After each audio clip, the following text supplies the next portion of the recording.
The war in Europe officially ended in May of 1945, but for General George S. Patton, something felt dangerously unfinished.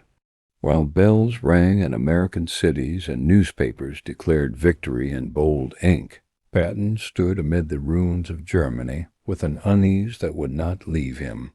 He had seen too much, moved too fast, and understood the enemy too deeply to believe that history had simply closed the book. For Patton, World War II had not truly ended. It had only changed its uniform. Patton was not a man who thought in headlines or ceremonies. He thought in patterns of war, cycles of power, and the long memory of human conflict. From his earliest years as a cavalry officer, he believed history repeated itself relentlessly. Empires fell not because they were defeated once, but because they convinced themselves the danger was gone. Standing among the shattered cities of Europe, Patton felt the same mistake being made again, only this time the cost would be even higher. To understand why Patton believed the war was not really over, one must first understand how differently he saw the enemy. While many American leaders viewed Nazi Germany as an isolated evil that had been decisively crushed, Patton saw something else entirely. He saw trained soldiers, intact command experience, hardened officers, and an ideology that had not been erased, only silenced. He believed armies could surrender, but enemies rarely disappeared. Patton had spent the war moving faster than anyone thought possible. In North Africa, Sicily, France, and across Germany itself, his armies did not merely defeat the enemy, they disoriented them. Speed was his weapon, momentum his strategy. By the time the war ended, Patton's Third Army had crossed more rivers, captured more territory, and taken more prisoners than any other American force in Europe. Yet that very success fed his concern. He had learned just how resilient the German military mind truly was. What troubled Patton most was not the defeated Wehrmacht on paper, but the reality he saw on the ground. German officers still maintained discipline. Units disbanded with order. Equipment was hidden, not destroyed. Records were buried, not burned. In Patton's eyes, this was not the behavior of a people who believed their war was finished. It was the behavior of men preparing for another chapter. Even more unsettling to Patton was the rapid shift in alliances taking place around him. Within weeks of victory, former enemies were being reclassified as potential assets, while former allies began to feel distant and untrustworthy. The Soviet Union, which Patton deeply distrusted, now occupied half of Europe. Red Army banners flew over cities that Patton had hoped American soldiers would reach first. To him, the front lines had not disappeared. They had simply moved eastward and grown quieter. Patton's views on the Soviet Union were not casual opinions. They were shaped by observation and instinct. He had studied Russian military history and recognized the same imperial behavior he had seen in previous empires. To Patton, the Soviets were not liberators. They were conquerors with a different flag. He watched as Eastern Europe fell under Soviet control, not through open war, but through political pressure and military presence. This kind of victory disturbed him more than open combat ever had. While Washington celebrated peace, Patton worried about timing. He believed there was a brief moment, only weeks long, when the Western Allies still held overwhelming military superiority. American forces were battle-hardened, fully mobilized, and positioned deep inside Europe. If conflict with the Soviet Union was inevitable, Patton believed this was the only moment it could be prevented from becoming catastrophic. Delay, in his mind, would turn advantage into vulnerability. What made Patton's belief even more controversial was his willingness to say it out loud. Unlike many generals who adjusted their tone for politics, Patton spoke as he fought directly and without apology. He told officers close to him that history would judge the Allies harshly for allowing one tyranny to replace another. He warned that future American soldiers would die because the problem had been postponed, not solved. Patton's bluntness quickly became a liability. In a world desperate for peace, no one wanted to hear that another war might already be forming. His statements were seen as reckless, even dangerous. Yet to Patton, silence was the greater danger. He believed that pretending the war was over was itself a form of surrender to comfort, exhaustion, and wishful thinking. Behind closed doors, Patton's frustration grew. He watched as experienced German officers were quietly retained for administrative purposes, while Soviet forces expanded unchecked. He feared that the same German military discipline that had once fueled the Nazi war machine would soon be absorbed into another ideological conflict. In his mind, the lines between victory and future defeat were already blurring. Patton's belief that the war was not over was also deeply personal. He had devoted his entire life to preparing for great conflict. War to him was not chaos, it was clarity. It revealed truth, hierarchy, and consequence. Peace, on the other hand, often concealed weakness behind ceremony.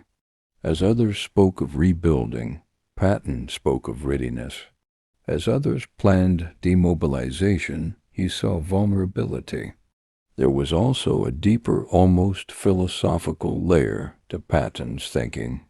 He believed war was part of human destiny, not an exception to it. Nations did not escape conflict. They merely delayed it. The question was never whether another war would come, but whether it would come on favorable terms. In 1945, Patton believed the terms were slipping away. This belief isolated him. Other generals had learned to adapt to the political reality of post-war America, but Patton remained a soldier in a world eager to forget soldiers. His warnings were uncomfortable. His presence was inconvenient, and his certainty that the war was not truly overran directly against the emotional needs of a nation exhausted by sacrifice. As the months passed, Patton felt increasingly sidelined. His command responsibilities were reduced. His public statements were monitored. His future seemed uncertain, yet his conviction never wavered. If anything, it sharpened. He believed history would eventually prove him right, but that proof would come at a terrible cost. In the quiet moments, Patton reflected on ancient wars, fallen empires, and leaders who mistook exhaustion for peace. He believed the world stood at the same dangerous crossroads it always had one, where the desire for rest outweighed the discipline of vigilance. For Patton, World War II had ended on paper, but the forces that caused it were still very much alive. And that belief, the belief that the war was only sleeping, not dead, would ultimately shape Patton's final months, his growing isolation, and the controversy that would follow him to the end of his life. The war had stopped firing its guns, but in Patton's mind, the clock had already started counting down to the next one. Victory in World War II did not feel like victory to George S. Patton. It felt incomplete, compromised, and dangerously misunderstood. While politicians shook hands and generals posed for photographs, Patton studied maps that told a far more troubling story. The red lines moving westward across Europe did not look like peace to him. They looked like preparation. Patton believed the Allies had won the war tactically, but lost something strategically. In defeating Nazi Germany, he feared the Western powers had empowered a force that was equally determined, far less exhausted, and ideologically committed to expansion. The Soviet Union had not merely survived the war, it had emerged hardened, organized, and positioned exactly where it needed to be to shape the future of Europe. One of Patton's deepest frustrations was the way the Allied leadership handled the final months of the war. Decisions were made with political symbolism in mind rather than long-term security. Cities were ceded not because they could not be taken, but because agreements had already been signed. For Patton, this was not diplomacy. It was the quiet surrender of leverage. He watched as American armies halted their advance while Soviet forces moved freely into Central and Eastern Europe. Entire regions fell behind what would soon be called the Iron Curtain, not because they were defeated in battle, but because they were abandoned at the negotiating table. To Patton, this was a betrayal not just of strategy, but of the very soldiers who had fought their way across Europe. Patton's understanding of warfare was rooted in momentum. He believed wars were won not by balance, but by pressure. When pressure was released, power flowed into the vacuum. In 1945, he saw that vacuum forming in Germany. American troops were ordered to slow down, stand down, and prepare to go home. Soviet troops were ordered to stay. What alarmed Patton even more was how quickly the narrative shifted. Almost overnight, the focus turned from victory to reconstruction, from vigilance to reconciliation. German industry was studied for rebuilding. Soviet intentions were politely ignored. Patton believed the Allies were mistaking exhaustion for wisdom and compromise for foresight. Behind the scenes, simple and devastating to trust that Robert Oppenheimer could no longer be trusted with national secrets. That the ideological corner of his life was examined. East and West would not be settled. 1930s were resurrected because it was not rooted in territory. It was left-wing politics. During the Great Depression, but such ideas were common among intellectuals. It had simply changed conversations long buried. Patton's concerns were reinforced by what he saw. Donations were recast, and Soviet-occupied zones. Reports filtered even in his honest relocation to political purges, openly rather than the rapid establishment of control structures. Witnesses testified. Were not temporary security measures; they were foundations. Others hesitated. Patton recognized them, motivated by rivalry or fear. He had seen similar systems that damaged him, always under the promise of stability, dressed as national security concerns. The most controversial aspect of Patton's treated as evidence was his belief that the Western Allies still had options that were being deliberately ignored. He did not renounce his that American and British forces still fully mobilized and superior. And that may have been his greatest pressure before the balance shifted. In a system built on fear, he did not call for immediate war, but he believed and dragged on for weeks, strength, emotionally exhausting, clarity prevented conflict. The man who had once coordinated the greatest scientific effort in history now sat alone, defending not his actions. The United States was eager to demobilize.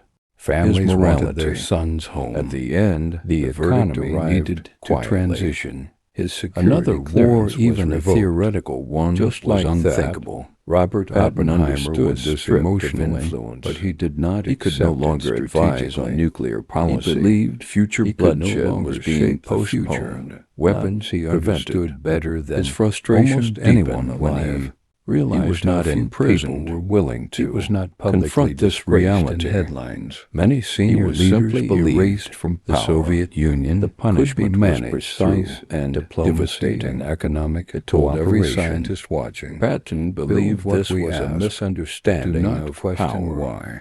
He did not trust every thinker listening relied on goodwill without only when it aligned with authority. History had taught him that for Oppenheimer, the guilt that had begun with Hiroshima now had a second weight. The knowledge that his attempt to slow destruction had instead accelerated his own isolation. He had saved America. He had warned it, and for that he was silenced. In the years that followed, he withdrew from public life. He continued teaching. He continued thinking. But the center of history moved on without him. New weapons were built. Stockpiles grew. The world edged closer to the brink he had feared. And Oppenheimer lived with the unbearable irony that the man who unleashed the atomic age was punished not for creating the bomb but for fearing it. Patton also believed the Allies had misunderstood the nature of German defeat. While the Nazi regime was dismantled, the professional military class remained largely intact. Many German officers despised communism more than they had ever supported Hitler. Patton believed this reality was being ignored out of discomfort rather than analysis. In his view, moral clarity was being prioritized over strategic necessity. This belief would later be used against him. His words were twisted into accusations of sympathy or recklessness. But Patton was not defending an ideology, he was confronting a timeline. He believed that decisions made in 1945 would determine whether another generation would fight in Europe or whether the conflict could be contained. While the balance still favored the West, Patton's tone became increasingly urgent as he sensed time slipping away. Orders came down emphasizing restraint, cooperation, and careful messaging. To Patton, these were the language of withdrawal, not leadership. He felt that the hard-earned advantage of victory was being surrendered without resistance. There was also an emotional weight to Patton's thinking that few recognized. He had watched thousands of men die under his command. He believed their sacrifices deserved more than temporary peace. They deserved a future that did not require repetition. The idea that their victory might simply set the stage for another war haunted him. As the months passed, Patton became more isolated in his views. He remained respected for his wartime success, but increasingly sidelined in the post-war order. His warnings were considered inconvenient. His urgency was labeled dangerous. Yet history would later echo many of his fears in the form of the Cold War, the division of Europe, and decades of global tension. Patton did not live to see that confirmation. But in 1945, standing amid the ruins of Europe, he believed the Allies had made a critical mistake, not by winning, but by stopping too soon. To him, the war had not ended with victory. It had ended with hesitation. And hesitation, Patton believed, was the most dangerous decision of all. By late 1945, George S. Patton was no longer feared by enemy generals. He was feared by his own side, not because he commanded armies anymore, but because he refused to command his words. In a post-war world carefully managed by press releases, Diplomatic smiles and fragile alliances, Patton spoke with the same blunt force he had used on the battlefield, and that honesty would cost him everything. Patton did not understand why truth had suddenly become dangerous. Throughout the war, speed, aggression, and clarity had been celebrated. Now those same qualities were being quietly discouraged. The war was officially over, and the new priority was unity. But Patton believed unity built on silence was not unity at all. It was denial.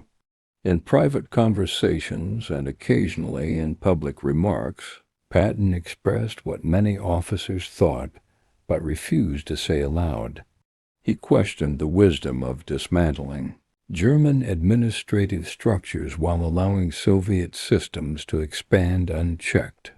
He criticized the sudden shift in attitude that portrayed the Soviet Union as a trustworthy long-term partner without addressing ideological realities.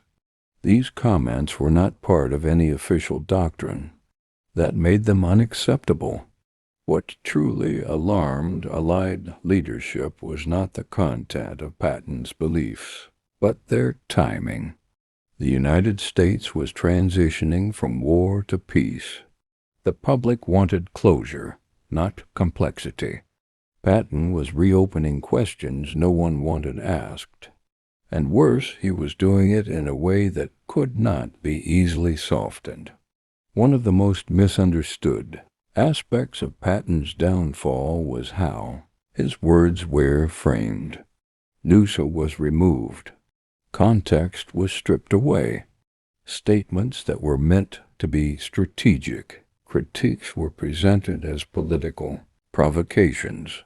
His warnings were simplified into sound bites that made him appear reckless rather than analytical. Patton, who had spent his life studying history, failed to realize that the battlefield rules no longer applied. In politics, perception mattered more than intent, and Patton was never careful with perception. He spoke as if honesty alone would protect him, just as it had during combat. It would not. The press, once fascinated by his battlefield successes, turned cautious. Headlines became colder. Descriptions shifted from brilliant commander to controversial general. The same intensity that once inspired troops was now described as instability. Patton sensed the shift but refused to adjust. He believed compromise of language led to compromise of truth. Behind closed doors, discussions about Patton changed tone. He was no longer viewed as an asset for the future. He was a liability unpredictable, unfiltered, and incompatible with post-war diplomacy. The man who had driven armies across Europe faster than anyone thought possible was now being quietly slowed down. Command restrictions followed. Patton found himself excluded from key planning conversations. His authority narrowed. Assignments became administrative rather than operational. To Patton, this felt like exile while still in uniform. He had not lost his rank, but he had lost his influence. This isolation only deepened his frustration. Patton felt that the system he had helped defend was now unwilling to defend itself. He believed the Allies were mistaking calm for stability and silence for peace, and he could not stop himself from saying so.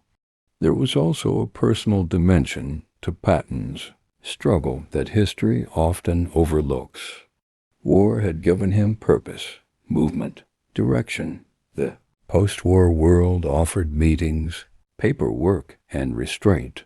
For a man whose identity was built around action, stillness felt suffocating. His mind continued to fight wars even when his hands were tied. Patton's critics accused him of living in the past. Patton believed they were ignoring the future. That fundamental disagreement created a gap that could not be bridged. Every statement he made was now scrutinized, not for meaning, but for damage control. And once that happens, trust is already gone. What made Patton's situation tragic, rather than merely controversial, was that history would later validate many of his concerns. Europe would divide.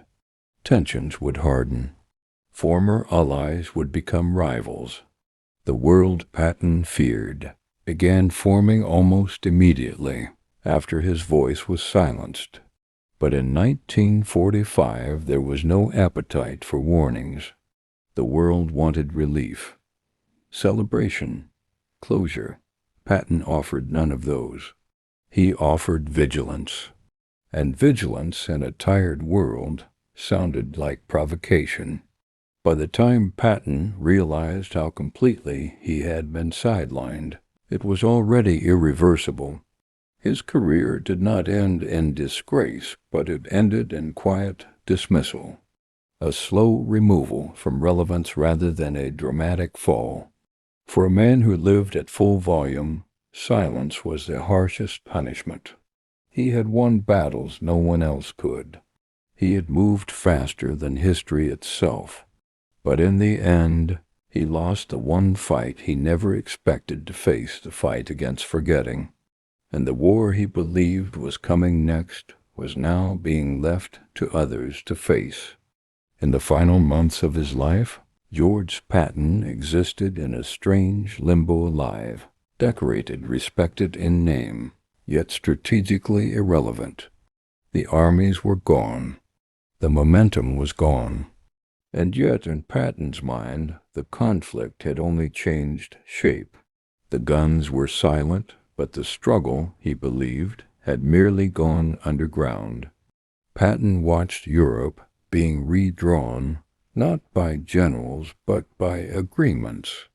Lines were placed on maps with pens instead of divisions.